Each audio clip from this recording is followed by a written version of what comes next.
Hello dear friends, आप सभी का वेलकम है आपके अपने यूट्यूब चैनल तनु क्लासेस में। दोस्तों आज हम लोग फाइनली स्टार्ट करने जा रहे हैं क्रैश कोर्स। जी हाँ दोस्तों, चैप्टर 1 जिसका नाम है वैद्युत आवेश तथा क्षेत्र, फिजिक्स क्लास 12 का फर्स्ट चैप्टर है और बहुत ही इंपॉर्टेंट चैप्टर है। दोस्तों हम लोग क्या करेंगे, क्रैश कोर्स में एक प्रकार का शॉर्ट नोट्स करेंगे, पूरा चैप्टर को एक्सप्लेनेशन करेंगे, पूरा थ्योरी को आपको पढ़ाएंगे। ठीक है, उसके बाद फिर इसका जो है क्वेश्चन आंसर करेंगे। जैसे कि आप लोग यहाँ पर देखिए, पूरा थ्योरी मैंने आप लोगों के लिए तैयार किया पीडीएफ, और दोस्तों इसको जो है पढ़ाएंगे। अब आप लोग बोलेंगे सर ये पीडीएफ हमको कहाँ मिलेगा? तो दोस्तों ये पीडीएफ जो है कुछ ही दिन के अंदर, आज नहीं कल नहीं, मैं पहले यहाँ पर आपको समझाऊंगा अभी, उसके बाद आपको फिर नोट्स भी करना है। ठीक है, नोट्स जो है वो वेबसाइट से करना है। वेबसाइट का नाम है तनु क्लासेस। क्या है? तनु क्लासेस। दोस्तों वहां पर आप सर्च करेंगे तनु क्लासेस, वेबसाइट आ जाएगा। उसके बाद वहां से आप जो है ये पीडीएफ ले लेंगे, लेकिन 2-3 दिन के बाद, आज नहीं। ठीक है, क्योंकि आज अपलोड नहीं होगा। चलिए दोस्तों, तो आज चैप्टर शुरू करते हैं। बहुत ही इंपॉर्टेंट चैप्टर है और हम लोग बहुत ही मजे के साथ पूरा थ्योरी को पढ़ेंगे। ये क्रैश कोर्स 1 है। ये क्या है? क्रैश कोर्स हम लोग करते हैं, रिवीजन क्लास इसको बोल सकते हैं। ये आपका डे 1 क्रैश कोर्स 1 है। चलिए दोस्तों शुरू करते हैं। पहला चैप्टर का नाम क्या है आपका? वैद्युत आवेश तथा क्षेत्र। फटाफट आप लोग शांति से बैठ जाइए और आराम से देखते जाइए। ठीक है, सबसे पहला पॉइंट आता है वैद्युत आवेश क्या होता है।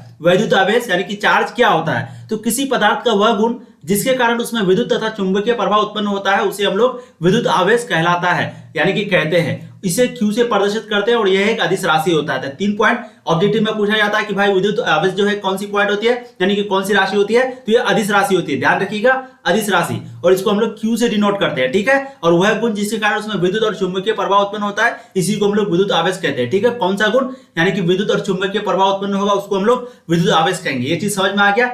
शॉर्ट क्वेश्चन में सब चीज पूछा जाता है कि विद्युत आवेश का डेफिनेशन बताओ। ठीक है, अब देखिए इसका जो फॉर्मूला होता है वो होता है Q बराबर NE। क्या होता है दोस्तों? Q बराबर NE। देखिए सब कुछ आपको यहाँ पर लिख दिए हैं। देखिए जहां N बराबर होता है पदार्थ में इलेक्ट्रॉनों की संख्या, यानी कि इलेक्ट्रॉन का नंबर बराबर होता है N, और वहीं पे इलेक्ट्रॉन जो होता है वो बराबर होता है E। ठीक है, तो E बराबर क्या हो गया? इलेक्ट्रॉन का चार्ज, जो कि एक इलेक्ट्रॉन का चार्ज बराबर होता है 1.6 इंटू 10⁻⁻19 कूलम। तो ये भी ऑब्जेक्ट में आपका पूछा जाता है, तो आपको समझ में आ गया। सबसे पहले चार्ज, उसका फॉर्मूला होता है Q बराबर NE, और जहां पर N जो है ये है मतलब कि पदार्थ में इलेक्ट्रॉनों की संख्या, E जो है चार्ज है यानी कि आवेश है। तो कितना होता है? E बराबर यानी कि इलेक्ट्रॉन बराबर 1.6 इंटू 10⁻⁻19 कूलम, -19 कूलम। ये चीज आपको लिखेंगे तभी आपको 2 मार्क्स मिलेगा शॉर्ट क्वेश्चन में। ठीक है, चलिए अब जो है इसके 2 प्रकार होते हैं, यानी कि अब चार्ज के भी 2 प्रकार होते हैं। जैसे कि हम लोग जानते हैं, एक होता है पॉजिटिव चार्ज, एक होता है निगेटिव चार्ज। आप लोग बैठ के रहिए आराम से और देखते जाइए दोस्तों। ठीक है, एक होता है पॉजिटिव, एक होता है निगेटिव। अब पॉजिटिव और निगेटिव कैसे हम लोग पता लगाते हैं उसको थोड़ा देख लेते हैं। ठीक है, पॉजिटिव मतलब तो समझ में आ गया कि इसमें प्लस चार्ज होगा, धनात्मक होगा, और ऋणात्मक मतलब हो गया कि इसमें निगेटिव चार्ज होगा, यानी कि माइनस चार्ज होगा। ठीक है, अब देखिए कांच के छड़ अथवा बिल्ली के समूर पर आवेश धनात्मक कहलाता है, यानी कि कांच के छड़ हो गया या फिर बिल्ली के समूर पर जो आवेश है वो क्या कहलाता है? धनात्मक कहलाता है। वहीं पे प्लास्टिक छड़ अथवा रेशम पर आवेश जो है वो ऋणात्मक कहलाता है। ये दोनों चीज को ध्यान रखेंगे, ऑब्जेक्टिव में आपका काम आएगा कि कांच के छड़ और अथवा बिल्ली के समूह में जो है पॉजिटिव चार्ज होता है। वहीं पे अगर प्लास्टिक छड़ ले लेंगे अथवा रेशम ले लेंगे तो यहाँ पर क्या होता है? नेगेटिव चार्ज होता है। जब किसी वस्तु पर कोई आवेश होता है तो वह वस्तु विद्युन्मय अथवा आवेशित कही जाती है। और जब कोई वस्तु पर, यानी कि मान लेते हैं कोई भी वस्तु हो, जैसे कि कोई भी वस्तु हो, उस पर अगर चार्ज अगर किया हुआ हो तो उसको हम लोग क्या बोलेंगे दोस्तों? विद्युन्मय अथवा आवेशित कही जाती है। जब उस पर कोई आवेश नहीं होता है तब उसको हम लोग अनावेशित कहते हैं। तो इसको भी पॉइंट रखेंगे, अनावेशित यानी कि उस पर चार्ज नहीं है, चार्ज है तो उसको बोलेंगे आवेशित। ठीक है, आविष्ट, उसको भी आविष्ट भी बोलते हैं। अब देखिए ये चीज समझ में आ गया, चार्ज 2 प्रकार के होते हैं। कांच के छड़ ये सब में पॉजिटिव चार्ज होता है, वहीं पे आपका प्लास्टिक छड़, रेशम ये सब में निगेटिव चार्ज होता है। अब है चालक तथा विद्युत रोधी। फटाफट करेंगे। कंडक्टर और इंसुलेटर बहुत इंपॉर्टेंट है, इसको समझिए। जो पदार्थ आसानी से अपने से होकर विद्युत को प्रवाहित होने देते हैं उन्हें हम लोग कहते हैं चालक। ठीक है, चालक किसे कहते हैं? जो पदार्थ अपने से होकर आसानी से विद्युत को प्रवाहित होने देते हैं, जाने देते हैं, गुजरने देते हैं, उसको हम लोग चालक कहते हैं। जैसे एग्जांपल धातु से आसानी से जो है गुजर जाता है कोई भी चार्ज वगैरह। मानव यानी कि हम लोग अगर करंट पकड़ेंगे तो हम लोगों के, जैसे देखिए क्या करेंगे, अगर आप खड़ा हो जाते हैं, आप किसी तीसरे आदमी को पकड़ लीजिएगा और जब आप तार को पकड़ेगा तो आपके द्वारा उसको भी करंट जाएगा। ठीक है, तो वही चीज है कि भाई जैसे कि धातु हो गया वो भी अपने द्वारा करंट को प्रवाहित होने देता, मानव भी अपने द्वारा करंट को प्रवाहित होने देता, जंतु शरीर भी और पृथ्वी भी। ठीक है, जमीन पर भी करंट होता है। वहीं पे अगर बात करेंगे कांच, पोर्सेलेन, प्लास्टिक, नायलॉन, लकड़ी जैसी अधिकांश अधातुएं हैं और अपने से होकर प्रवाहित होने वाले विद्युत पर उच्च प्रतिरोध लगाती है, इन्हें विद्युत रोधी कहते हैं। ठीक है, तो जो उच्च प्रतिरोध लगाए, जो रोके, जो बिजली को यानी कि जो इलेक्ट्रिसिटी है, विद्युत धारा उसको प्रवाहित ना होने दे तो उसको बोलेंगे विद्युत रोधी, और जो होने दे तो उसको बोलेंगे चालक। समझ में आ गया आपको? और इसका एग्जाम्पल भी आप देख लीजिए, कांच हो गया, पोर्सेलेन हो गया, प्लास्टिक हो गया, नायलॉन हो गया, लकड़ी जैसी ये सब सभी वस्तु जो है ये क्या है? विद्युत रोधी है। ठीक है, बहुत दमासान दोस्तों सेशन होने वाला। प्लीज अब आप सभी दोस्तों को, जितने भी दोस्तों, यही चीज मैं आप लोगों के लिए बहुत दिन से तैयार कर रहा था, इसलिए वीडियो जो है शेड्यूल से नहीं आ रही थी। आज से दोस्तों वीडियो जो है आपका शेड्यूल से आएगा, ठीक है। और आप एक काम क्या करेंगे, अपने दोस्तों को प्लीज शेयर करेंगे, अपने दोस्त जो भी आपके दोस्त साथी है उसको बताएंगे कि देखिए क्रैश कोर्स हो रहा है, डे 1 इसी तरीके से यहाँ पर हो रहा है और आज पहला दिन है, इसलिए प्लीज आप लोग एक बार आज खास करके सभी दोस्तों को शेयर करके बता देना है कि देखिए यहाँ पर ऐसे करके तैयारी हो रहा है, ठीक है दोस्तों। चलिए तो अब यहाँ पर देखिए, जब हम किसी आवेशित वस्तु को पृथ्वी के संपर्क में लाते हैं तो उसका अतिरिक्त आवेश जो है वो जोड़ने वाले चालक,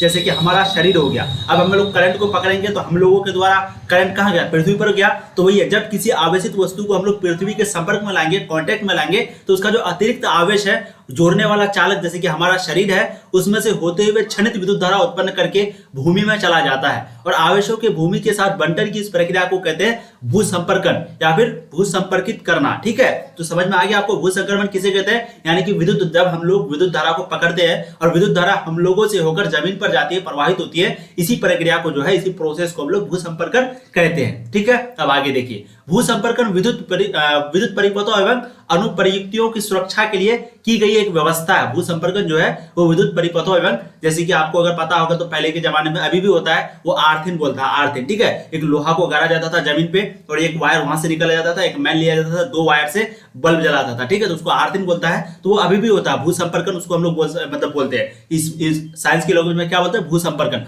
तो भूसंपर्कन जो है वो विद्युत परिपथों एवं अनुप्रयुक्तियों की सुरक्षा के लिए की गई एक व्यवस्था है।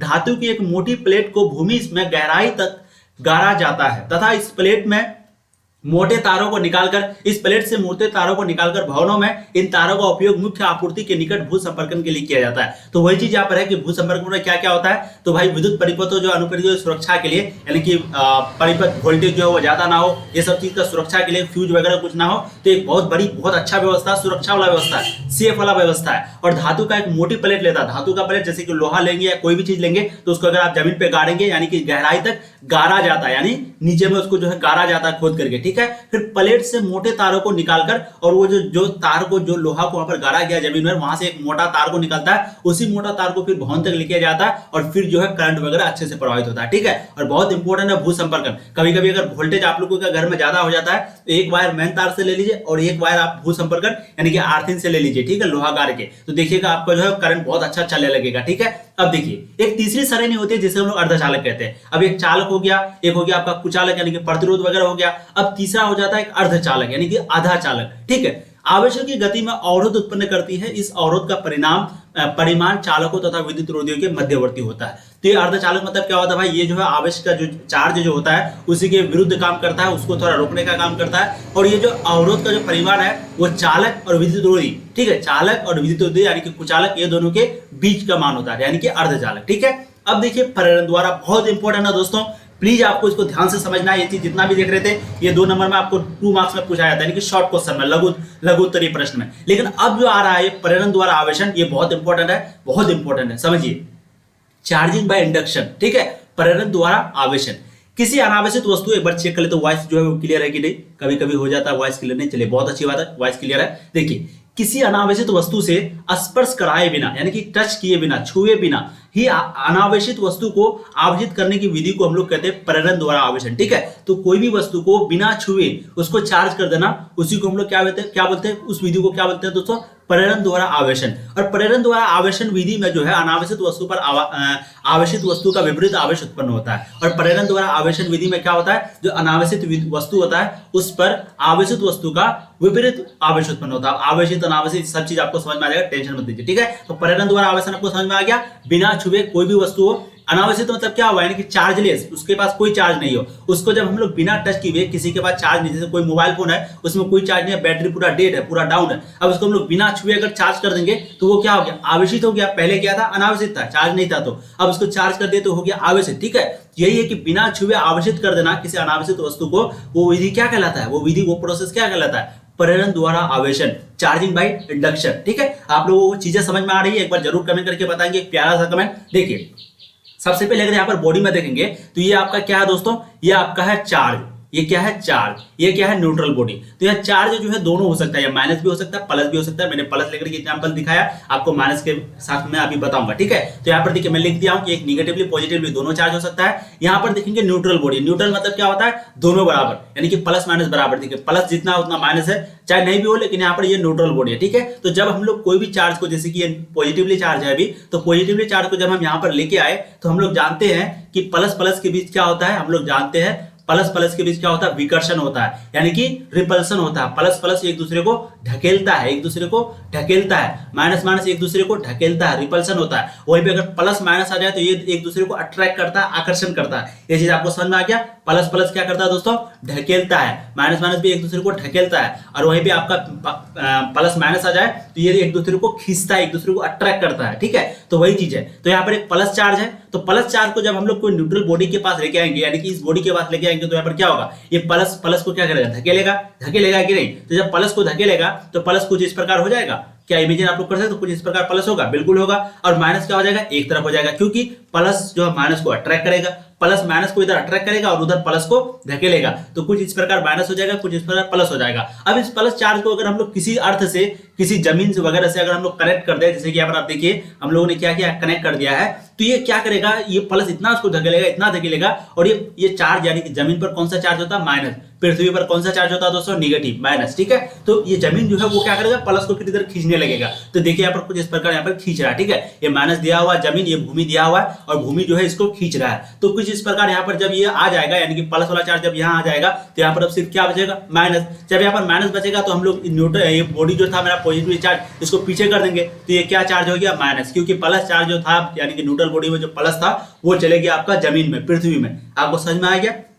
अब वहीं पे अगर हम लोग यहाँ पर निगेटिव चार्ज लेते तो निगेटिव चार्ज इसको ये करता, तो यहाँ क्या होता, निगेटिव चार्ज को ढकेलता और प्लस जो है इधर आ जाता, यानी कि यहाँ पर हो जाता प्लस और यहाँ पर होता निगेटिव चार्ज। अब ये निगेटिव चार्ज को किसी दूसरे चीज से, ठीक है, ये निगेटिव चार्ज को किसी दूसरे चीज से, जमीन से नहीं, जमीन में तो ऑलरेडी माइनस है, ये उसको कभी नहीं खींचेगा और उसको धकेलेगा। अब ये निगेटिव चार्ज को किसी और चीज में हम लोगों को लेना पड़ता, ठीक है। फिर यहाँ जब निगेटिव चार्ज चला जाता तो यहाँ पर पॉजिटिव चार्ज होता। तो इसको जो है कहते हैं हम लोग प्रेरण द्वारा आवेशन। समझ में आ गया आपको, मुझे उम्मीद करता हूँ ये चीज बहुत अच्छे से समझ में आई होगी, और आपको इसी तरीके से फिगर बना के कर देना है ताकि आपको फुल में फुल मार्क्स मिले, ठीक है। अब आगे देखिए, आप किसी धातु के गोले को स्पर्श किए बिना कैसे द्रावसित कर सकते हैं। आप किसी धातु का गोले को बिना छुए कैसे चार्ज कर सकते हैं, कैसे पॉजिटिवली चार्ज कर सकते हैं। यहाँ पर तो हम लोगों ने निगेटिवली चार्ज किया ना, हम लोगों ने यहाँ पर कैसे किया, निगेटिवली चार्ज किया, माइनस वाला चार्ज किया। अब पॉजिटिव चार्ज हम कैसे कर सकते हैं, क्योंकि अगर पॉजिटिव चार्ज करना होगा तो आपको क्या करना होगा, सिंपली माइनस को यहाँ से हटाना होगा। अब जमीन था पहले कनेक्ट किए तो प्लस हट गया, लेकिन माइनस तो हटेगा नहीं, क्योंकि जमीन पर यानी कि पृथ्वी पर भी माइनस होता है और यहाँ पर भी माइनस है, और माइनस माइनस एक दूसरे को ढकेलेगा भाई, कभी उसको खींचेगा नहीं। तो माइनस को हम लोग कहाँ लेंगे, तो वही क्वेश्चन यहाँ पर पूछ रहा है कि आप किसी धातु गोले को बिना छुए धनावेशित चार्ज कैसे करेंगे। ऋणावेशित तो कर लिए, चलिए आगे देखते हैं। सबसे पहले आप वैद्युत आवेश के मूल गुण, बहुत इंपॉर्टेंट है, आवेश का बीजीय बहुत इंपॉर्टेंट है, प्लीज 3 मूल गुण होते हैं और इसको आपको ध्यान में रखना है, VBI। देखिए वैद्युत आवेश के मूल गुण, विद्युत आवेश के मुख्यतः 3 मूल गुण होते हैं। सबसे पहला है आवेश का बीजीय योग, दूसरा है वैद्युत आवेश का क्वांटनीकरण, तीसरा है आवेश का संरक्षण, ठीक है। पहला क्या है, आवेश का बीजीय योग, दूसरा है वैद्युत आवेश का क्वांटनीकरण, तीसरा है आवेश का संरक्षण। अब देखिए आवेश का बीजीय योग क्या होता है, किसी भी निकाय में कुल आवेश उसमें उपस्थित सभी आवेशों के बीच योग के बराबर होता है, ठीक है। तो आवेश का बीजीय योग क्या होता है, किसी भी निकाय में कुल आवेश उसमें उपस्थित सभी आवेशों के बीजीय योग के बराबर होता है। आपको अभी समझ में आ जाएगा, टेंशन मत लीजिए। आवेश का बीजीय योग देखिए, उदाहरण देखिए, किसी निकाय में किसी यांत्रिक मात्रा में मापे गए माप, एक +1 चार्ज हो गया, +2 चार्ज हो गया, -3 चार्ज हो गया, +4 हो गया, -5 हो गया। अब उसी प्रकार अगर जब हम लोग इसको फुल करेंगे तो क्या होगा, +1 ब्रैकेट में लेकर के प्लस, फिर +2, फिर +3, सभी चीज को जोड़ेंगे, ठीक है। जो जो चार्ज दिया हुआ है साइन के साथ हम लोग लिखेंगे, जैसे कि यहाँ पर -3 है तो हम लोगों ने यहाँ पर -3 लिखा है, यहाँ पर -5 है तो -5 हम लोग को लिखना है, ठीक है। सभी चीज को जोड़ेंगे, जब सभी चीज को हम लोग जोड़े तो घट उठ करके बना -1, क्या बना, -1। तो ये हो गया आवेश का बीजीय योग, यानी कि चिन्ह के हिसाब से आपको जो प्लस है तो प्लस, जो माइनस है तो माइनस, इस तरीके से आपको करने के बाद ये -1 टोटल निकला, इसी को हम लोग क्या कहते हैं, आवेश का बीजीय योग। तो किसी भी निकाय में कुल आवेश में उपस्थित सभी आवेशों का बीजीय योग, ठीक है, सभी आवेशों का, सभी चार्ज का बीजीय योग जो है उसको हम लोग आवेश का बीजीय योग कहते हैं। समझ में आ गया आपको, ये चीज समझ में आ गया। अब है वैद्युत आवेश का क्वांटमीकरण, क्या है, दूसरा पॉइंट है आपका वैद्युत आवेश का क्वांटमीकरण। समझिए इस चीज को, बहुत इंपॉर्टेंट है, ठीक है, बहुत इंपॉर्टेंट। देखिए 5 नंबर का पूछा जाता है आपके बोर्ड एग्जाम में, वैद्युत आवेश का क्वांटमीकरण, क्वांटमीकरण, ठीक है। विद्युत आवेश को अनिश्चित रूप से विभाजित नहीं किया जा सकता। विद्युत आवेश को अनिश्चित रूप से एक निश्चित रूप में ही विभाजित किया जा सकता है, अनिश्चित रूप से नहीं किया जा सकता है। विद्युत आवेश के इस गुण को ही विद्युत आवेश का क्वांटिमीकरण कहते हैं, ठीक है, क्वांटीकरण। तो हम लोग क्वांटीकरण क्या हो गया, विद्युत आवेश को अनेक चीज में यानी कि अनिश्चित रूप से जो विभाजित नहीं किया जा सकता है, और इसी विधि को, इसी गुण को यानी कि इसी प्रॉपर्टी को हम लोग कहते हैं आवेश का क्वांटिमीकरण। समझ में, क्वांटीकरण समझ में आ गया। अब देखिए आवेश का संरक्षण, तीसरा पॉइंट क्या है, आवेश का संरक्षण बहुत इंपॉर्टेंट है। सभी चीज को देखेंगे तभी आपका जो है ना वैद्युत आवेश के मूल गुण का जो 5 नंबर तभी इस तीनों में से पूछा जाता है, ठीक है। और आवेश का संरक्षण थोड़ा सा इंपॉर्टेंट है, इसको समझिए। आवेश को ना तो उत्पन्न किया जाता है और ना ही नष्ट किया जाता है। चार्ज को ना ही उत्पन्न किया जाता है और ना ही नष्ट किया जाता है। यह तो सिर्फ विभिन्न तरीकों से विभिन्न समूहों में परिलक्षित किया जाता है। ये तो सिर्फ एक से दूसरे रूप में बदला जाता है, परिलक्षित किया जाता है। इसको ना तो नष्ट ना तो उत्पन्न नहीं किया जा सकता, इसी को आवेश संरक्षण कहते हैं। अब यहाँ पर देखिए, जब वस्तुएं रगड़ने पर आवेशित होती है तो एक वस्तु से दूसरे वस्तु में इलेक्ट्रॉनों का स्थानांतरण होता है और कोई नया आवेश उत्पन्न नहीं होता है और ना ही आवेश नष्ट होता है। जब हम दो वस्तुओं को परस्पर रगड़ते हैं तो एक वस्तु जितना आवेश प्राप्त करती है दूसरी वस्तु उतना ही आवेश खोती है, ठीक है। तो समझ में आ गया आपको कि वस्तु रगड़ने पर क्या होता है, चार्ज होता है। वस्तु को जब हम लोग एक दूसरे के साथ रगड़ेंगे तो वो क्या होगा, चार्ज होगा यानी कि आवेशित होगा, और एक वस्तु से दूसरे वस्तु में इलेक्ट्रॉनों का स्थानांतरण हो जाता है। कोई नया आवेश उत्पन्न नहीं होता है और ना ही आवेश नष्ट होता है। जब हम दो वस्तुओं को परस्पर रगड़ते हैं तो एक वस्तु जितना आवेश प्राप्त करता है दूसरा वस्तु उतना खोता है। आपको समझ में आ गया कि जैसे दो वस्तु है, इन दोनों को हम लोग रगड़ेंगे तो इसमें कोई एक चार्ज हो जाएगा, कोई एक चार्ज हो जाएगा। तो ये चार्ज क्या होता है, यहाँ पर अगर चार्ज हो तो इसका मतलब यहाँ पर कम हुआ, इसका मतलब क्या होगा कि यहाँ से चार्ज जो है वहां स्थानांतरित हो गया यानी कि चले गया, ठीक है। वही चीज यहाँ पर कह रहा है कि कोई नया आवेश उत्पन्न नहीं होता है और ना ही आवेश नष्ट होता है। सिर्फ क्या हो गया, इलेक्ट्रॉनों का स्थानांतरण हो गया यानी कि इलेक्ट्रॉन जो है वो एक जगह से दूसरी जगह चला गया, ठीक है। अब दोस्तों एक बहुत इंपॉर्टेंट पॉइंट आ गया आपका 5 नंबर का। ये बहुत इंपॉर्टेंट है, हर बार पूछा जाता है कि नहीं, बहुत बार पूछा गया ये आपका। एक बार देख लेते हैं। देखिए, कूलम का नियम परिभाषा डिविजन या कूलम का नियम के अनुसार बताएंगे आपको, कूलम का नियम का सूत्र बताएंगे आपको, ठीक है, बहुत इंपॉर्टेंट है। उसके बाद फिर किस तरीके से ये कूलम का नियम है यानी कि एक्सप्लेनेशन करेंगे, पूरा आपको बताएंगे, समझ करके इसको प्रूफ भी करेंगे, ठीक है। उसके बाद फिर दोस्तों विद्युत क्षेत्र, मात्रक, विभवीय सूत्र, ये सब आ जाता है, ठीक है। तो दोस्तों क्या करते हैं, मतलब कि ये कूलम वाला जो है ना, अगर इसको अभी बताने लगे तो कम से कम वीडियो जो है बहुत लंबी बन जाएगी, ठीक है। तो इसको जो है ना नेक्स्ट वीडियो में रखेंगे। अभी हम लोग इसको छोड़ देते हैं, इसको अभी हम लोग छोड़ देते हैं, इसको बाद में करेंगे। ये चीज को ध्यान रखिएगा, कूलम का नियम परिभाषा जो इसको बाद में करेंगे। उसके बाद हम लोग कर देते हैं ये वाला विद्युत क्षेत्र, मात्रक, विभवीय सूत्र, ठीक है। इसको कर देते हैं और कूलम का नियम को हम लोग कल कर देंगे, ठीक है, क्योंकि वीडियो फिर लंबी बन जाएगी। उसको हमको थोड़ा अच्छे से डिटेल्स में आपको बताना पड़ेगा क्योंकि वो पूछा जाता है, बहुत बार आपको बोर्ड एग्जाम में पूछा जा चुका है। इसलिए दोस्तों मैं नेक्स्ट वीडियो में उसको अच्छे से बताऊंगा। अभी देखिए फिलहाल विद्युत क्षेत्र, अभी हम लोग क्या पढ़ने वाले हैं, विद्युत क्षेत्र पढ़ने वाले हैं, उसका मात्रक पढ़ने वाले हैं, उसका विमीय सूत्र यानी कि डायमेंशनल पढ़ने वाले हैं और एसआई मात्रक पढ़ने वाले हैं, ठीक है। देखिए आप लोग ध्यान से देखते जाइए। सबसे पहला पॉइंट है विद्युत क्षेत्र। विद्युत क्षेत्र क्या होता है भाई, इलेक्ट्रिक फील्ड इंग्लिश में बोलते हैं उसको। तो विद्युत आवेश अथवा आवेश समुदाय के चारों ओर का वह क्षेत्र जिसमें किसी अन्य आवेश को रखने पर वह आकर्षण तथा प्रकर्षण बल का, प्रतिकर्षण बल का अनुभव करता है, उसे विद्युत क्षेत्र कहते हैं। या फिर विद्युत आवेश का वह क्षेत्र जहां तक कोई अन्य आवेश आकर्षण या विकर्षण बल को फील करता है, महसूस करता है, उसको हम लोग विद्युत क्षेत्र कहते हैं। मतलब समझ में आ रहा है, जैसे कि ये विद्युत क्षेत्र है, मान लेते हैं क्या है, विद्युत क्षेत्र है। अब यहाँ पर कोई भी चार्ज आएगा, कोई भी चीज आएगा तो उसको कुछ ना कुछ फील होगा, कुछ ना कुछ महसूस होगा, या तो आकर्षण यानी कि खींचने वाला या फिर विकर्षण धकेलने वाला। तो ये दोनों चीज जहां पर उसको महसूस हो, मान लेते हैं यहाँ हुआ तो यहीं से इसको हम लोग बोलेंगे विद्युत क्षेत्र, मान लेते हैं यहाँ हुआ तो उसको बोलेंगे विद्युत क्षेत्र, ठीक है। तो वही है क्योंकि जो समुदाय के चारों ओर का वह क्षेत्र जिसमें किसी अन्य आवेश यानी कि कोई दूसरा चार्ज को रखेंगे तो वो या तो आकर्षण यानी कि अट्रैक्शन या प्रतिकर्षण यानी कि रिपल्सन, ये दोनों चीज का अनुभव करता है, फील करता है, महसूस करता है, उसी को विद्युत क्षेत्र कहते हैं, ठीक है। अब विद्युत क्षेत्र की तीव्रता क्या है, ये भी बहुत इंपॉर्टेंट पॉइंट है, शॉर्ट क्वेश्चन में पूछा जाता है। देखिए ध्यान से देखेंगे, देखिए बैक हो गया थोड़ा सा, सॉरी 1 सेकंड। विद्युत क्षेत्र की तीव्रता में हम लोग थे, है ना, विद्युत क्षेत्र की तीव्रता। देखिए यहाँ पर विद्युत क्षेत्र में रखे गए परीक्षण आवेश यानी कि विद्युत क्षेत्र में जो परीक्षण आवेश क्यू रखा गया है उस पर बल लगा F तथा परीक्षण आवेश के अनुपात को विद्युत क्षेत्र की तीव्रता कहते हैं, ठीक है। तो एक हो गया विद्युत परीक्षण आवेश और एक विद्युत बल, इन दोनों के जो आवेश के अनुपात को हम लोग क्या कहते हैं दोस्तों, क्षेत्र की तीव्रता कहते हैं। और विद्युत क्षेत्र की तीव्रता एक सदिश राशि होती है। प्लीज इसको ध्यान रखेंगे, विद्युत क्षेत्र की तीव्रता क्या होती है, सदिश राशि होती है। सदिश राशि ऑब्जेक्टिव में पूछा जाता है, विद्युत क्षेत्र की तीव्रता क्या है, सदिश राशि है, यानी कि इसका परिमाण और दिशा, डायरेक्शन वगैरह सब होता है, ठीक है। ये चीज आपको समझ में आ गया आपको। अब देखिए विद्युत क्षेत्र की तीव्रता को हम लोग किससे डिनोट करते हैं, ई से डिनोट करते हैं, ई से इलेक्ट्रिक फील्ड यानी कि ऐसे करके कभी कभी यहाँ पर, क्योंकि ये सदिश राशि है, क्योंकि ये सदिश राशि है इसलिए यहाँ पर आपको वेक्टर वाला निशान लगेगा, ठीक है। तो इसको जो है इस तरह से डिनोट करते हैं ई से, ठीक है। तो विद्युत क्षेत्र की तीव्रता को हम लोग ई से डिनोट करते हैं और ये एक सदिश राशि है, ये चीज को ध्यान रखेंगे। इसके पास परिमाण और डायरेक्शन यानी कि परिमाण और एक दिशा दोनों चीज होती है, ठीक है, वैल्यू वगैरह सब होती है। अब यहाँ पर अगर आप थोड़ा सा देखेंगे डेफिनेशन में तो देखिए ई बराबर होता है F/Q0। F जो है वो क्या है, फोर्स यानी कि बल, बल हो जाता है, क्यों क्या हो जाता है, टेस्ट चार्ज हो जाता है, ई जो है आपका इलेक्ट्रिक फील्ड यानी कि विद्युत क्षेत्र हो जाता है। अब देखिए विद्युत क्षेत्र की तीव्रता एक सदिश राशि है जिसकी दिशा होते हुए आवेश की मिलने वाली रेखा अनुदिश बल की दिशा में होती है। और मात्रक जो है, अब मात्रक कैसे निकाला गया तो देखेंगे न्यूटन बटा कूलम। एफ बराबर क्या हो गया, फोर्स को हम लोग किससे डिनोट करते हैं, एन से, न्यूटन से, और चार्ज को कूलम से। तो इसको हम लोग लिख सकते हैं मात्रक को न्यूटन बटा कूलम या फिर वोल्ट बटा मीटर, वोल्ट पर मीटर या फिर न्यूटन पर कूलम, इस तरीके से भी लिख सकते हैं। या फिर न्यूटन पर कूलम को दोनों तरफ से मल्टीप्लाई कर देंगे एम अपॉन एम से, यानी कि मीटर ऊपर नीचे हम लोग सेम टू सेम से अगर मल्टीप्लाई कर देंगे तो कुछ बनेगा आपका इस प्रकार का, न्यूटन बटा कूलम बन जाएगा आपका। जब हम लोग यहाँ पर क्या करेंगे जानते हैं, न्यूटन बटा मीटर ले लेंगे जब हम लोग, यानी कि न्यूटन मीटर ले लेंगे तो वो बन जाएगा जूल, क्योंकि हम लोग जानते हैं बल गुना डिस्प्लेसमेंट, एक बल यानी कि फोर्स गुना डिस्प्लेसमेंट क्या हो जाता है, फोर्स अगर डिस्प्लेसमेंट यानी कि विस्थापन से जब मल्टीप्लाई होता है, जब दूरी से मल्टीप्लाई होता है तो दोस्तों वो आपका बन जाता है जूल यानी कि विभव। ठीक है, तो यहाँ पर जूल हो गया और नीचे में सी था और एम था तो कूलम पर मीटर हो गया, तो विभव बाटा पूर्ण दूरी वोल्ट बाटा मीटर। तो कुछ इस प्रकार का आपको यह इंपॉर्टेंट सिर्फ ये है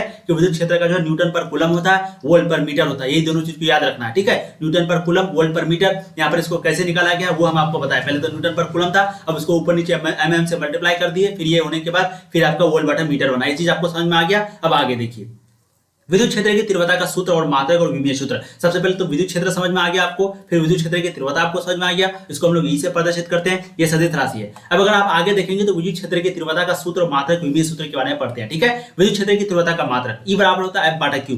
क्यू मतलब क्या, कूलम यानी कि चार्ज, एफ मतलब क्या, न्यूटन यानी कि फोर्स, एफ फोर्स बल। ठीक है, तो देखिए इसका जो मात्रक होता है वो न्यूटन पर कूलम होता है। क्या होता है, न्यूटन पर कूलम। इसको ऐसे भी लिख सकते हैं या फिर और में अगर कर देंगे तो इसको लिख सकते हैं न्यूटन पर कूलम। तो जैसे भी आपको लिखने का माने तो विद्युत क्षेत्र की तीव्रता का जो मात्रक है वो क्या होता है, फोर्स न्यूटन पर कूलम। ठीक है, एफ अपॉन क्यू इसका मात्रक होता है। अब विद्युत क्षेत्र की जो तीव्रता का जो विमीय सूत्र होता है, यानी कि डायमेंशनल फॉर्मूला होता है विमीय सूत्र, वो क्या होता है, ml t - 3 a - 1। ये भी मैं आपको बताऊंगा शॉर्टकट ट्रिक में, आपको बताऊंगा कि ये कैसे निकाला जाता है, लेकिन अभी नहीं, किसी और वीडियो में। ठीक है, अभी यहाँ पर इस चीज को मैं नहीं बताऊंगा, वहां पर डिटेल्स में आपको और कुछ कॉन्सेप्ट बताऊंगा ताकि ये चीज आपको जल्दी समझ में आ जाए। तो आप फिलहाल ध्यान रखिए कि विद्युत क्षेत्र की तीव्रता जो है ये है, ऑब्जेक्टिव में पूछा जाता है एमसीक्यू में, और यहाँ पर इसका तीव्रता का मात्रक यहाँ पर ये न्यूटन पर कूलम। समझ में आ गया। अब देखिए विद्युत क्षेत्र रेखाएं किसे कहते हैं, विद्युत क्षेत्र यानी कि इलेक्ट्रिक फील्ड लाइंस, विद्युत क्षेत्र रेखा किसको कहते हैं, यह विद्युत क्षेत्र को ग्राफीय रूप में निरूपित करता है। ठीक है, ये विद्युत क्षेत्र रेखा जो है वो विद्युत क्षेत्र को किसके ग्राफीय रूप में निरूपित करता है। यह कुछ रेखाओं सतत के रूप में प्राप्त होता है, इसे ग्राफीय निरूपण को ही विद्युत क्षेत्र रेखा यानी कि इलेक्ट्रिक फील्ड लाइंस कहते हैं। ठीक है, ये जो सतत के रूप में प्राप्त होता है तो इसको ग्राफीय निरूपण यानी कि जो ग्राफ है रियल में, उसी को हम लोग विद्युत क्षेत्र रेखा कहते हैं। ये चीज डिफिनेशन सिंपल में आपको लिख देना है। अब भाई विद्युत क्षेत्र रेखाएं का कुछ महत्वपूर्ण गुणधर्म है, कुछ इंपॉर्टेंट पॉइंट है, इस चीज को ध्यान में रखेंगे। ये आपको जो है न्यूमेरिकल में भी काम देगा और कभी कभी पूछ लेता है विद्युत क्षेत्र रेखा के बारे में, इलेक्ट्रिक फील्ड लाइंस के बारे में 5 नंबर में भी पूछ लेता है। तो प्लीज आपको ये चीज लिखना है या जो मैं आपको अभी बताने जा रहा हूं। देखिए सबसे पहला बात, पहला गुणधर्म, पहला जो प्रॉपर्टी है वो क्या है, विद्युत क्षेत्र रेखा या विद्युत बल रेखा के किसी बिंदु पर खींची गई स्पर्श रेखा, मैं थोड़ा कलर को चेंज कर देता हूं क्योंकि ये कलर मुझे सही नहीं लग रहा। देखिए विद्युत क्षेत्र रेखा या विद्युत बल रेखा के किसी बिंदु पर खींची गई स्पर्श रेखा उस बिंदु पर विद्युत क्षेत्र की दिशा को व्यक्त करती है। ठीक है, मतलब कोई भी विद्युत बल रेखा हो गया, कोई भी खींची गई स्पर्श रेखा हो गया, तो उस बिंदु पर विद्युत क्षेत्र की दिशा को कहते हैं। ठीक है, जैसे कि ये पॉइंट है, विद्युत क्षेत्र की रेखा है या फिर विद्युत बल रेखा है, ये है विद्युत बल रेखा या विद्युत क्षेत्र की रेखा है। तो इस पर अगर हम लोग कोई भी स्पर्श लाइन खींचेंगे यानी कि इसको टच करता हुआ, तो इस बिंदु पर विद्युत क्षेत्र की क्या कहलाएगी, दिशा कहलाएगी। और आपको समझ में आएगा, आप सिर्फ देखते रहिए आप। ठीक है, देखिए अर्थात विद्युत क्षेत्र के किसी बिंदु पर, विद्युत क्षेत्र सदिश की दिशा ज्ञात करने के लिए, यानी कि किसी बिंदु पर अगर हम लोग उसका डायरेक्शन निकालेंगे, सदिश की दिशा निकालेंगे, डायरेक्शन निकालेंगे, तो क्या करेंगे, उस बिंदु पर निरूपित विद्युत क्षेत्र रेखा पर खींची जा सकती है और रेखा की परिणामी दिशा विद्युत क्षेत्र उस बिंदु पर की दिशा बताती है। ठीक है, तो सिंपल सा लैंग्वेज में ये हो गया कि भाई अगर किसी विद्युत क्षेत्र का किसी बिंदु पर अगर हम लोग विद्युत क्षेत्र निकालेंगे, सदिश की दिशा निकालेंगे, डायरेक्शन निकालेंगे, तो क्या करना पड़ेगा, उस बिंदु पर निरूपित विद्युत क्षेत्र रेखा जो है विद्युत क्षेत्र रेखा पर रेखा खींच देंगे। ठीक है, रेखा खींची जा सकती है और रेखा की परिणामी दिशा विद्युत क्षेत्र की दिशा होगी। ये समझ में आ गया आपको, विद्युत क्षेत्र की दिशा। अब दूसरा पॉइंट बात करते हैं, बहुत इंपॉर्टेंट दूसरा पॉइंट ध्यान देंगे। विद्युत बल रेखाएं जो है वो धनावेश से शुरू होकर ऋणावेश पर समाप्त होती है। ये पॉइंट को ध्यान रखेंगे, ये प्लस से शुरू होता है और माइनस पर समाप्त होता है। प्लस यानी कि धनावेश से शुरू होता है और ऋणावेश पर खत्म होता है। दूसरा पॉइंट, तीसरा पॉइंट क्या है, एकल आवेश यानी कि एक ही आवेश उपस्थित हो तो क्षेत्र रेखाएं अनंत से शुरू होती है और अनंत पर ही समाप्त हो जाती है। अगर एक ही आवेश हो, एक ही चार्ज हो, तो वो क्या होता है, क्षेत्र रेखाएं जो है अनंत से शुरू होता है और अनंत पर समाप्त हो जाती है। दो अगर रहे तो प्लस से शुरू होगा, माइनस पर खत्म होगा। अनंत एक रहे तो अनंत से शुरू होगा, अनंत पर खत्म होगा। समझ में आ रही है आपको चीजें। अब आगे देखिए, एक विलगित धनावेश के कारण एक विलगित धनावेश के कारण विद्युत क्षेत्र रेखाएं त्रिज्य बाहर की तरफ तथा ऋणावेश के कारण क्षेत्र रेखाएं त्रिज्य अंतर की तरफ होती है। देखिए मैं आपको ये चीज समझाने की कोशिश कर रहा हूं। देखिए क्या बोल रहा है यहाँ पर, वीडियो जो लंबी नहीं है, ठीक है। देखिए एक विलगित धनावेश के कारण विद्युत क्षेत्र रेखाएं जो है वो बाहर की तरफ तथा ऋणावेश के कारण क्षेत्र रेखाएं त्रिज्या अंदर। मतलब सिंपल सा लैंग्वेज है भाई, यहाँ पर माइनस चार्ज है, यहाँ पर कौन चार्ज है, माइनस है, तो माइनस क्या करता है, एक दूसरे को अट्रैक्ट करता है। तो अगर आप लोग माइनस में जब ये देखेंगे तो कुछ ग्राफ जो है इस प्रकार आएगा, यानी कि खींचता हुआ दिखेगा। और जब यहाँ पर आप प्लस की बात करेंगे, ये प्लस चार्ज है आपका, तो प्लस में देखिए बाहर जा रहा है, ठीक है। यही चीज है, माइनस खींचता है, प्लस जो उसको ढकेलता है। तो यहाँ पर वही चीज बता रहा है कि त्रिज्यत बाहर की तरफ तथा ऋणावेश के कारण क्षेत्र रेखाएं त्रिज्यत अंदर की तरफ, ये अंदर लिखा हुआ, ठीक है, अंदर की तरफ दिखाई पड़ती है। ये चीज आपको समझ में आ गया। पांचवा पॉइंट देखिए यहाँ पर, फटाफट देखिए, दो विद्युत क्षेत्र रेखा कभी एक दूसरे को नहीं काटता। प्लीज ये बात ध्यान रखेंगे, ऑब्जेक्टिव में भी पूछा जाता है ये क्वेश्चन आपका कि क्या एक दूसरे को कभी काटता है। तो ये दो विद्युत क्षेत्र रेखा जो है वो एक दूसरे को कभी नहीं काटता, वो हमेशा समांतर रहता है। अगर एक दूसरे को काटेगा तो फिर वो विद्युत क्षेत्र रेखा होगा ही नहीं, ठीक है। तो क्योंकि यदि ये एक दूसरे को काटेगा, कटान बिंदु पर दोनों वर्गों पर खींची गई स्पर्श रेखा दो परिणामी विद्युत क्षेत्रों को व्यक्त करती है, जो कि वास्तविकता संभव नहीं है। अर्थात दो बल रेखाएं आपस में कटान संभव नहीं है, ठीक है। तो दो विद्युत रेखा यानी कि दो इलेक्ट्रिक फील्ड लाइंस जो है वो एक दूसरे को कभी नहीं काटते हैं, कटान जो है वो संभव नहीं है। 6 पॉइंट देखेंगे, विद्युत बल रेखाएं खुले वर्ग के रूप में होती है, क्योंकि ये रेखाएं धन आवेश से शुरू होती है और ऋण आवेश पर खत्म होती है। खुले वर्ग मतलब क्या, जैसे कि ये प्लस चार्ज है या माइनस चार्ज है, तो यहाँ पर प्लस से माइनस में खत्म होता है, प्लस से माइनस में खत्म होता है, ऐसे होता है। तो ये खुले वर्ग हो गया। लेकिन आप लोग बोलेंगे सर ये समांतर है, तो रियल में समांतर भी है, लेकिन कुछ कुछ चीज को हमको मानना पड़ेगा, ठीक है। तो वही चीज यहाँ पर है। तो विद्युत बल रेखाएं जो है खुले वर्ग के रूप में होती है, क्योंकि ये रेखाएं जो धन आवेश से लेकर के शुरू होता है और ऋण आवेश पर समाप्त होता है, ठीक है। 7वां पॉइंट है, किसी भी आवेश से शुरू या समाप्त होने वाली बल रेखाओं की संख्या उस आवेश के परिणाम के समानुपाती होती है। अर्थात जितनी ज्यादा रेखाएं उत्पन्न होगा उतना ही परिमाण का आवेश होगा। मतलब जितना रेखा होगा, यानी कि प्लस इधर से जितना रेखा जाएगा उतना घनत्व बढ़ेगा, उतना डेंसिटी बढ़ेगा, उतना ही इसका मान बढ़ेगा, उतना ही इसका परिमाण बढ़ेगा। चीजें आपको समझ में आ रही है। अब 8वां पॉइंट देखिए, बहुत इंपॉर्टेंट है। देखिए यानी कि ये समानुपाती वाला वर्ड कर रहा था, यानी कि जितना लाइन होगा उतना आपका चार्ज बढ़ेगा, उतना परिमाण होगा, यानी कि डायरेक्टली प्रोपोर्शनल, यानी कि समानुपाती। मतलब इधर जितना बढ़ेगा उतना ही इधर बढ़ेगा। यही चीज आपको यहाँ पर सिंपली कह रहा है पॉइंट नंबर 7 में। अब देखिए पॉइंट नंबर 8 को, किसी स्थान पर विद्युत क्षेत्र के लंबवत रेखे एकांक क्षेत्रफल से गुजरने वाली बल रेखाओं की संख्या उस स्थान पर क्षेत्र की तीव्रता के तुल्य समानुपाती होती है। अर्थात क्षेत्र रेखाएं जितनी पास पास होती है उतना ही अधिक प्रबल होता है, और यदि बल रेखाएं दूर दूर होती है तो विद्युत क्षेत्र दुर्बल होता है। मतलब आपको सिंपली मैं बताएं, जैसे कि ये प्लस है, ये माइनस है, अब यहां से ये चार्ज जा रहा है, यहां से भी जा रहा है, यहां से भी जा रहा है, और जो इलेक्ट्रिक फील्ड में बता रहे हैं ना, वही आपका चुंबकीय क्षेत्र में जो जब आएगा, चुंबकीय क्षेत्र जब हम लोग पढ़ेंगे तो वहां भी सेम यही सब कॉन्सेप्ट होगा, ठीक है। इसलिए वहां पर आपको और अच्छे से समझ में आएगा। तो देखिए यहाँ पर ये प्लस है, प्लस है, प्लस है, ये लाइन है। तो यहाँ थोड़ा देखेंगे तो यहाँ पर घनत्व थोड़ा ज्यादा होता है, यहाँ पर भी थोड़ा घनत्व ज्यादा होता है। तो यहाँ पर यही चीज कह रहा है कि जितना ज्यादा घनत्व होगा, यानी कि अर्थात क्षेत्र रेखाएं जितनी पास पास होगी, यानी कि जितना पास पास होगा ये उतना ही अधिक प्रबल होगा, और यदि बल रेखाएं दूर दूर होगा तो विद्युत क्षेत्र कम होगा। तो ये दूर दूर है तो यहाँ विद्युत क्षेत्र कम है। तो सिंपल यहाँ पर कहने का मतलब सेंस जो है वो यही है। आपको चीजें समझ में आ रही है। अब पॉइंट नंबर 9 देखिए, उसके बाद और एक पॉइंट, ठीक है। देखिए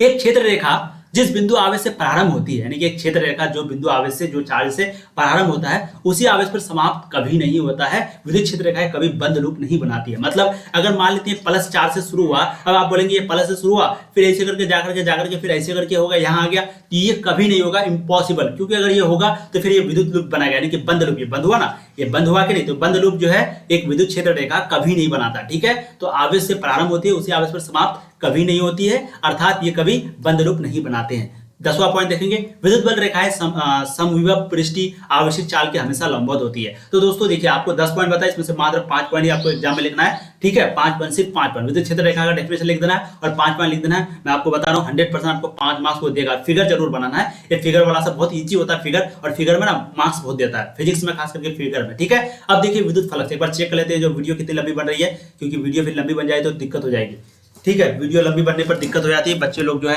मुझे लगता है थोड़ा सा वॉइस क्वालिटी मुझे लगता है थोड़ा सा गड़बड़ हो गया होगा आप लोग के पास, लेकिन कोई दिक्कत नहीं है। देखिए कितना देर का वीडियो बन चुका है, 28 मिनट। तो चलिए हम लोग यहीं तक रहने देते हैं फिर, क्योंकि वीडियो ज्यादा लंबी बन जाएगी फिर आप लोग को दिक्कत होगा। तो नेक्स्ट वीडियो में, यानी कि सबसे पहले तो भाई ये पार्ट 1 हो गया, ठीक है। यानी कि क्रैश कोर्स कितना हो गया, 1 क्रैश कोर्स हो गया आपका 1, इसको बोल सकते हैं डे 1, जो आपको बोलना है बोल सकते हैं। ये हो गया डे 1। नेक्स्ट वीडियो में हम लोग विद्युत फ्लक्स की परिभाषा, SI मात्रा, विमेय सूत्र पढ़ेंगे और कूलम्ब्स लॉ के बारे में पढ़ेंगे डिटेल्स में। सबसे पहले तो कूलम्ब्स लॉ के बारे में पढ़ेंगे, ठीक है। सबसे पहले क्या पढ़ेंगे, कूलम्ब्स लॉ के बारे में पढ़ेंगे नेक्स्ट वीडियो में, बहुत इंपॉर्टेंट है ये। 5 नंबर में ये पूछा जाता है, डेरिवेशन वगैरह निकाल देंगे इसका, फिर उसके बाद जो है जो भी आगे चैप्टर में आएगा पढ़ेंगे। तो दोस्तों आज हम लोग जो है शुरू कर चुके हैं, ठीक है। आप लोग से छोटी सी रिक्वेस्ट सिर्फ यही है, सबसे पहले तो ये पीडीएफ जो है आपको कहां पर मिलेगा, तनु क्लासेस वेबसाइट पर। आपको गूगल में, क्रोम में, ब्राउजर में जाकर सर्च करना है फिजिक्स नोट्स, या फिर डायरेक्ट तनु क्लासेस सर्च करके जाना है, या फिर आप टेलीग्राम पे जुड़ जाइए, डिस्क्रिप्शन में आपको लिंक मिलेगा, वहां पर आपको सारा चीज का नोटिफिकेशन वगैरह मिल जाएगा, ठीक है। एक वो बात, और दूसरी बात ये डे 1 है, इसी तरीके से आपको सभी हर दिन पढ़ाया जाएगा। प्लीज आप लोग अब क्या करेंगे, सभी दोस्तों को एक बार जम करके शेयर कर देंगे। इसी तरीके से हम लोग यहाँ पर तैयारी करने वाले हैं, फटाफट अपने दोस्तों के बारे जम करके शेयर कर देंगे। पहली बार है, ये पहला दिन है, बता देना ताकि वो लोग भी शुरू से जुड़ पाए, और दोस्तों हम लोगों को भी मजा आए। जितना ज्यादा मजा आएगा, जितना आप लोग शेयर वगैरह करेंगे, उतना हम लोगों को मोटिवेट मिलेगा और आपके लिए अच्छे से अच्छे कंटेंट तैयार करेंगे, ठीक है। और कोशिश करेंगे बायोलॉजी में भी, फिजिक्स केमिस्ट्री में भी शुरू करेंगे। चलिए दोस्तों, फिर मिलते नए वीडियो में, तब तक के लिए जय हिंद। आप लोग पढ़ाई करते रहिए, समय इधर उधर बिल्कुल बर्बाद मत कीजिए, समय बहुत बड़ा बलवान होता है, ठीक है। इसी तरह पढ़ते रहिए, तब तक के लिए जय हिंद।